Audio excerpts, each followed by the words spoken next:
Seorang siswa pelajar mengalami kecelakaan mobil menabrak pohon hingga terbalik di Tebet, Jakarta.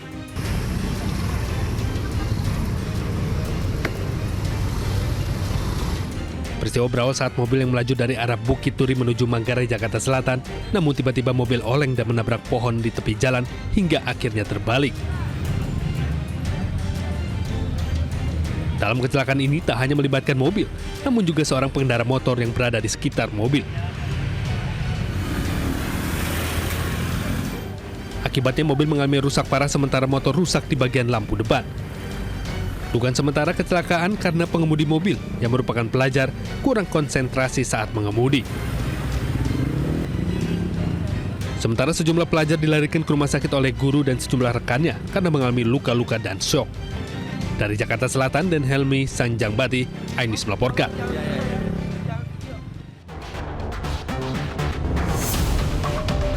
Mobil SUV ini harus berjalan mundur saat ada bis Transjakarta yang melaju tepat di depannya. Sebelumnya mobil ini melaju melawan arus di jalur bis Transjakarta, tepatnya di Jalan Raya Matraman, Jakarta Timur. Diduga, pengendara tersebut tidak mengetahui arah jalan dan baru pertama kali melintasi kawasan tersebut. Selain itu, diduga pengendara tidak memperhatikan rambu lalu lintas. Kini, petugas kepolisian tengah menelusuri keberadaan pengendara tersebut dengan melacak nomor plat kendaraan untuk dimintai keterangan. Polisi juga mengimbau seluruh pengendara agar berhati-hati dan selalu memperhatikan rambu lalu lintas. Dari Jakarta, Rio Manik, iNews melaporkan. Geger produk susu tercemar bakteri, BPOM meminta PT Nestle Indonesia menghentikan sementara distribusi dan importasi produk susu S26 Promil Gold PH Pro 1 dengan nomor batch tertentu. Demi kehati-hatian, masyarakat diminta menghentikan konsumsi produk susu tersebut.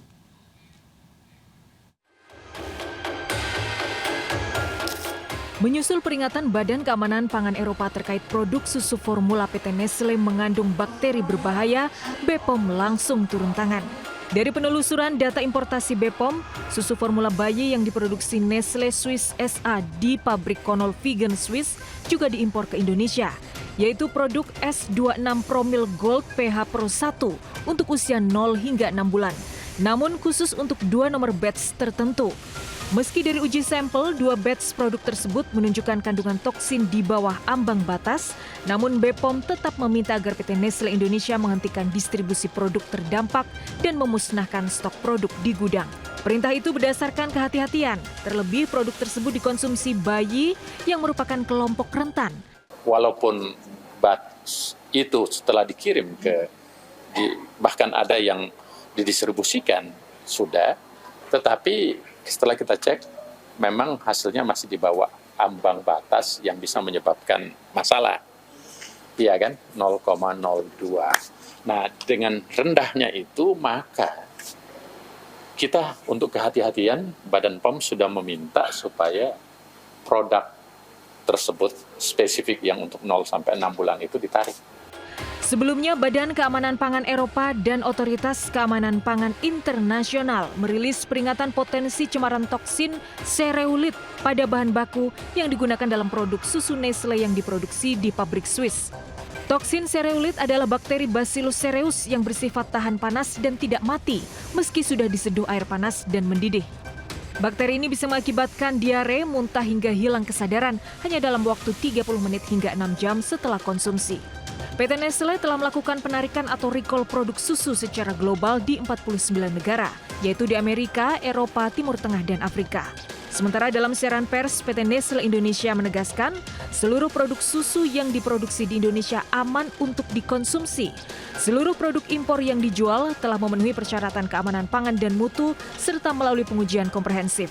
Namun sejalan dengan perintah BPOM, Nestle menyatakan telah menghentikan sementara distribusi dan impor produk terdampak. Tim Liputan iNews melaporkan. Libur panjang akhir pekan, arus lalu lintas di Simpang Gadok menuju kawasan wisata Puncak Bogor kembali macet panjang. Anda yang akan berlibur ke Puncak, perhatikan jadwal buka tutup jalur ke arah Puncak. Dapat libur 3 hari, warga Jabodetabek langsung liburan ke kawasan Puncak Bogor, Jawa Barat. Sejak pagi tadi, ribuan kendaraan berplat nomor B antre di kawasan Simpang Gadok menuju kawasan wisata Puncak Bogor. Data Satlantas Polres Bogor, dalam 2 jam saja sekitar 2.000 kendaraan keluar dari exit tol Ciawi menuju ke Puncak. Meski sudah diberlakukan skema ganjil genap dan satu arah dari Jakarta menuju Puncak, kemacetan tetap tidak terhindarkan. Rekayasa lalu lintas satu arah masih diberlakukan untuk mengurai kemacetan kendaraan wisatawan hingga hari Minggu esok. Dari Bogor, Jawa Barat, Wildan Hidayat, iNews melaporkan. Taman Marga Satwa Ragunan mulai ramai pengunjung bahkan sejak pagi hari tadi. Jumlah kunjungan pagi ini mencapai 2.618 orang dan akan terus bertambah. Taman Marga Satwa Ragunan menjadi pilihan masyarakat untuk menghabiskan libur panjang peringatan Isra Miraj. Wisatawan berkunjung untuk melihat satwa baru yang baru saja datang, yaitu sepasang watusi. Watusi adalah satwa ikonik asal Afrika, dikenal karena memiliki tanduk besar. Sepasang watusi ini menjadi daya tarik baru di awal tahun bagi para wisatawan yang berkunjung ke Ragunan. Ya, pengunjung juga ramai berlibur di Pantai Legun, Ancol, Jakarta Utara. Dan pantai ini masih menjadi lokasi favorit untuk mengisi waktu berlibur bersama keluarga. Selain harga yang murah, piknik dengan suasana pantai menjadi pilihan saat berada di Ancol. Wisatawan tidak hanya datang dari wilayah Jakarta, tapi juga dari berbagai wilayah di sekeliling Jakarta. Ya, kita bergabung dengan Anissa Rizkia yang akan melaporkan keseruan berlibur di Taman Marga Satwa Ragunan, Jakarta Selatan. Anissa, ada atraksi apa yang disukai pengunjung saat ini? Ya, David dan juga pemirsa, tentunya banyak sekali atraksi di Taman Marga Satwa Ragunan, Jakarta. Ini bisa dinikmati oleh para pengunjung yang hadir. Ini jumlahnya sudah lebih dari 7.000 sampai siang hari ini memadati kawasan Ragunan, Jakarta. Nah, yang paling menarik perhatian, selain ada watusi yang menjadi satwa terbaru di tahun 2026 ini, didatangkan dari Afrika, ini juga ada hewan Afrika yaitu jerapah dengan tinggi kurang lebih 7 meter yang menjadi daya tarik wisatawan ketika berkunjung ke sini. Nah, pas banget nih. Ini adalah waktu untuk memberikan makan kepada para satwa yang ada di Ragunan, Jakarta. Saya akan coba ini memberikan makan kepada dirga yang usianya 11 tahun. Ini merupakan salah satu ikon satwa yang banyak dinikmati atau disaksikan oleh para pengunjung yang datang ke Ragunan, Jakarta Selatan. Nah, khusus di libur Isra Miraj ini memang jam operasional juga ditambah. Yang biasanya buka di jam 7, saat ini sudah buka di pukul 6 pagi hingga jam 4 sore. Selain itu juga biaya tiket yang cukup terjangkau.